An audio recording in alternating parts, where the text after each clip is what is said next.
All right, dude. Well, we're here. We're ready to talk about Calvin Ridley. Oh, He is one of my favorite wide receivers in fantasy this year. I think he's being criminally underdrafted.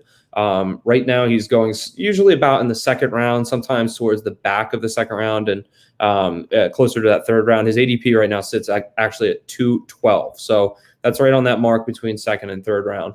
Um, why do you like Calvin Ridley this year? so I'm just gonna straight up say I have Calvin Ridley as my wide receiver two. I would Wow. only take Tyreek right in front of him. Hmm. But I like him more than Diggs, not by a lot. I love both of them, but Ridley, I love him. I think the absence of Julio Jones brings him to that upper echelon that we've been waiting for him to reach. Mhm. Last year, Julio missed half the season. I think it was 7 games, Yeah, seven sounds and right to me. Yeah. Ridley balled out. He was the wide receiver four on by the end of the season and missed a game and a half, maybe a few other quarters mixed in there. But regardless, he was solid. He had 14 points per game, 14.8 points per game. And he had a few like number one wide receiver weeks. And Mhm. I think he hits that again this year, especially with no Julio. I think the addition of Pitts is only really a minor effect on his end zone targets. But Yeah. other than that, I think he's chilling. Yeah, I think the end zone targets is kind of one of the scariest things to me. Although last year he did a pretty good job of getting the ball in the end zone and scoring in the end zone.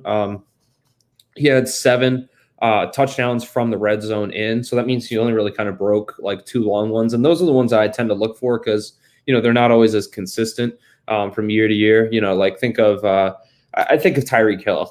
Like that Yeah. he's going to break away on a couple of those, but is it going to be 10 in a season that he breaks away, or is it only going to be one in a season that he breaks away? So seeing that he had seven of his nine touchdowns in the red zone really kind of makes me feel good about him. But like you said, Kyle Pitts joined the equation, so that's kind of a little bit of a mystery, if you will. But if he could just move into that Julio Jones role in the red zone, I know Julio was criminally underused in the red zone, but I mean, even last year, he still got 11 targets down in the red zone.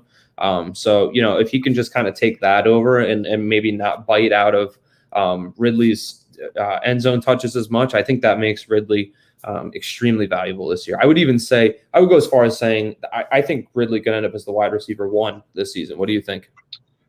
Oh, and I think he has all the pieces to be there. I mean, Atlanta loves to throw, regardless of who is kind of coaching that team. Matt Ryan is just a slinger, and that's not disappearing. I think who's their Mike Davis is their running back one. He's Yeah. not going to be a guy who is going to carry the ball 20 times a game. Nobody is. That team is primed to throw all game, every game, and Ridley is only going to benefit from that. So I see number one receiver possible, but I think being a wide receiver one, a top 12 is almost guaranteed for this guy. I'm on that board or on that same boat with you. I think one is possible. I think one is the ceiling for him. But I Yeah, think quite honestly, I would even feel comfortable saying the floor is at least wide receiver 12 for him. I totally with you. I think this guy's going to dominate targets in Atlanta, and we're going to love him for it. I think so too. I think he's going to put up big fantasy numbers. So Oh yeah, Calvin Ridley, man, keep your eyes on him this year. we love him.